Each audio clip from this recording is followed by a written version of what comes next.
Welcome to the Heavy Spoilers Show. I'm your host Paul, and this video we're breaking down episode 5 of She-Hulk. The new entry is filled with Easter eggs, hidden details, and a lot of things that let us know what's going to be happening in the show. Throughout this video, we're going to be going through it all, and I am away at the moment, which is why this video is a bit later than usual, so huge apologies if you haven't been able to sleep because you were worried about me. I haven't found something better to do with my life. You can all relax, I'm still a loser. With that out of the way, a huge thank you for clicking this. Now let's get into She-Hulk episode 5.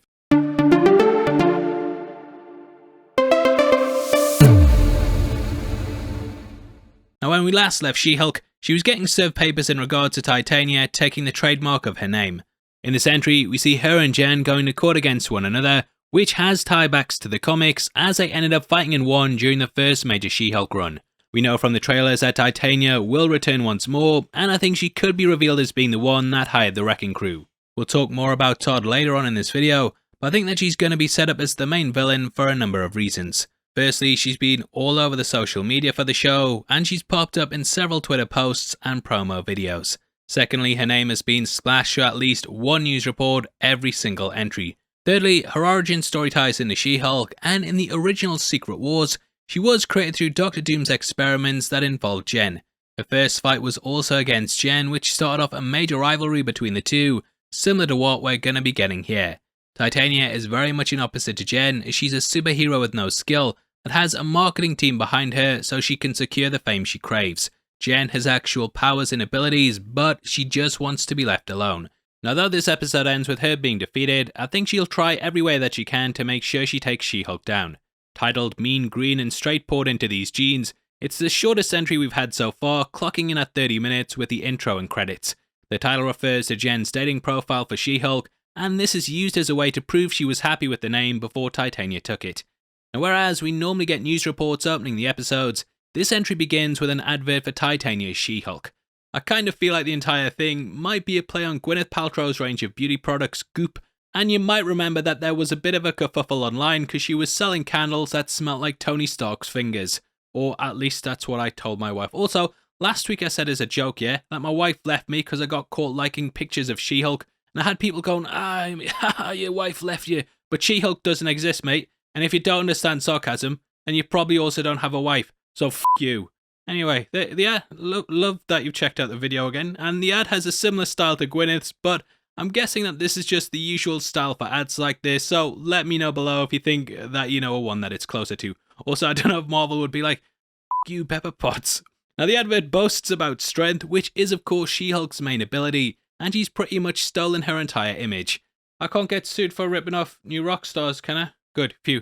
Yeah, make the arrows yellow and no one will notice. Now Titania is everywhere, including billboards and ads on podcasts. We hear Jen listening to the Pro Say podcast in her car, which in real life is a legal one that discusses the law. Jen's cousin Ched shows up asking for She-Hulk to sign some products, which shows how Titania has entered every aspect of her life. Hilariously, this includes a title sequence, which is a really cool fourth wall breaking thing in which Titania thanks the audience. The signing with Ched actually ends up showing up in the credit scene, and we get a quick shot of a Titania car that says signed by She-Hulk, which is being sold by the character. Titania is called a snake oil salesman, which, in case you don't know, is a phrase that was coined during the Wild Wild West. This phrase described conmen that would travel from town to town selling tonics that apparently cured all ailments. These days that doesn't really happen, and the term just means someone who sells valueless goods that don't do what they say. Now the colour of the snake venom is pink, representing Titania, and the rest of the products are green, which represents She-Hulk. The snake venom one is of course vicious, whereas the green ones are connected to beauty, symbolically showing how the two differ. Back at the office, Jen shows how attached she actually is to the name, even though before she tried to focus on being herself. However, being She-Hulk has opened a lot of doors for her, including the job that she now works at. Pug goes to Nikki to ask if she'll stand in line with him for some Iron Man 3s, which are sneakers that we've seen advertised throughout the series. These also pop up in the credits, and we can see they resemble the Mark 42, which was the main suit Tony used in Iron Man 3. However, there's also lots of different characters here, some of which are really interesting. We get Frogman ones who will be popping up in the series. There are some Cyclops ones referring to the X-Men, Deadpool, The Thing, Captain America, Spider-Man, Captain Marvel ones, and also ones that belong to Storm. Now She-Hulk is obviously a very fun show, but I'm taking this as 100% confirmed that all of these characters are in the MCU. This proves it. I'm not having any more debates. This proves it. They're already here. Deadpool here. Thing's already a thing. And Spider-Man obviously exists. Though we don't know who he is. We learn Pug is a drip broker that's called Alonzo, and this might be a nod to Marvel producer Victoria Alonso. Also, it might be a reach, but a drip broker could be a play on the power broker, aka Shannon Carter. However, I do think it's just a nod to Victoria, who's put things together, and she sort of held the entire thing by the seams and threaded the pieces with one another. Might also be a nod to the costume creator from The Incredibles, and we get that same sort of sassy attitude. Nikki realizes that she can get Jen an outfit, and Jen decides to focus on the Titaniacs. Now, Pew and Nikki travel to Boba, which is sort of connected to the superhero clothing, and inside we catch a QR code which will get you a free She-Hulk comic if you scan it. This is a boba cafe, but the name Boba is a play on the phrase beau, which means boyfriend or lover. Though the guy plays it down at the front, it's eventually revealed with a bit of racism that he actually sells superhero stuff, but it's not exactly what they had in mind. This includes a Hulk towel with the character wearing a Borat thong, some Avengers boxes and mugs, a toy Thor hammer that I own, that my kid owns, and some Captain America shields. We can see that these aren't official due to the names and the colours being wrong on the shield, and this is why the guy was worried they were cops. He's actually selling counterfeit goods, and is this a bit of a stereotype? And you might have seen one of his Avengers mugs before in the credits images, when we caught Jen holding up one in court to use it as evidence. A quick segue to let you know that if you want to support the channel, we have a merch store over at Zero Edition, which is linked as the pinned comment. We've got a Better Call Paul t-shirt on there now, so if She-Hulk is giving you lots of lawyer vibes, or you just like Better Call Saul, then definitely head over there. We also have a See Ya Chump one, so you can make sure that damn punks like Jared know that you won't put up with their crap. Huge thank you to everyone who's got one so far. We really appreciate it at the channel, and it helps to make videos like this, so yeah, it really means a lot. Thank you. And from here we cut to the secret door to see them rocking that sweet Avengers merch, and you know Marvel just ran people out of town who make this counterfeit stuff. It's going to get to the point where I'm willing to pay $200 just to get an Avengers t-shirt with a purple Hulk, because it showed up for 3 minutes in this show. I want to also get those Iron Man 3s, you shit.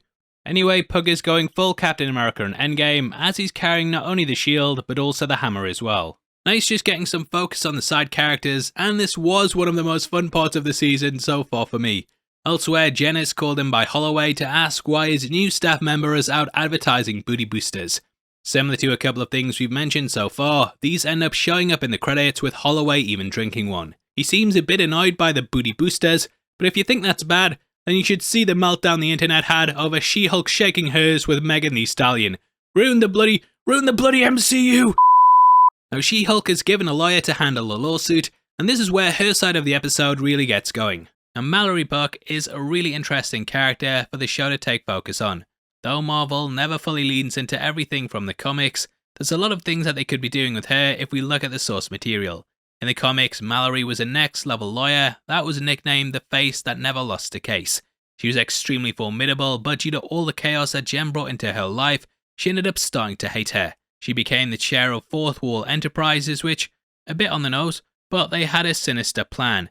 Buck and the group wanted to build their own version of She-Hulk, and she would be created as someone they could control. Again, this could tie into the DNA plot, and she might end up working with Titania so that they can secure it.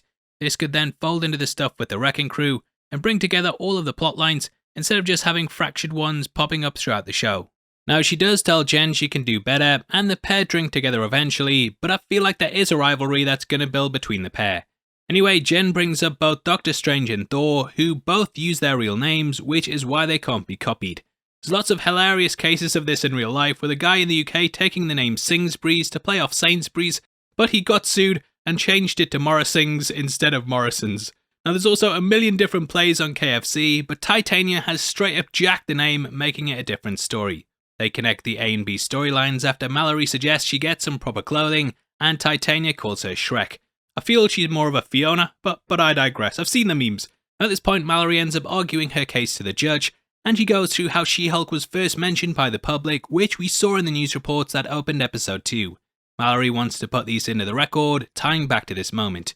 We have a number of news items and broadcast quotes I'd like to enter into record. Now Titania argues that she's not the sham Hulk, and she talks about how she has tons of testimonials from bots like my subscribers. Titania's side argues that She-Hulk was only interested in the name once it became successful, and we see footage of her leaving court saying that she doesn't want it. However, Mallory plays a news interview from episode 3 that was advised by Blonsky. At the Drip Broker, we get a nice little line on the blood, which of course is how She-Hulk was able to be born. Basically, she's an Avenger. The Hulk is her cousin. By blood? Yeah. Initially, my man Drip doesn't want to do it, but he realizes that there's a challenge in having to fit both her and Jen. Back at the office, She-Hulk gets a bit of a surprise with a returning character. Now, if you checked out our last breakdown, then you'll know we talked a bit about Todd, who will be played by John Bass. We said that he sounded very similar to the member of the Wrecking Crew from episode 3. Impenetrable skin. Yeah, my skin is impenetrable, at least with anything on Earth. Even vibranium? Once you turned into She-Hulk, I couldn't pierce that nasty green skin. Damn it! Boss gonna be mad. I didn't see anyone else mention it, but the fact that he was the only person in a mask made me think that they hid his identity for a reason. He of course also brought up penetrating her skin, and it was a weird thing to drop in a conversation, unless he was talking about penetrating something else. Now since then, a lot of other info has come out for the character, including his name in the credits before Disney changed it up. Originally he was listed as Todd/Todd Hulk, making me think he's going to tie massively into the blood plot and potentially even get some of her DNA. Not like that, you dirty bad boy.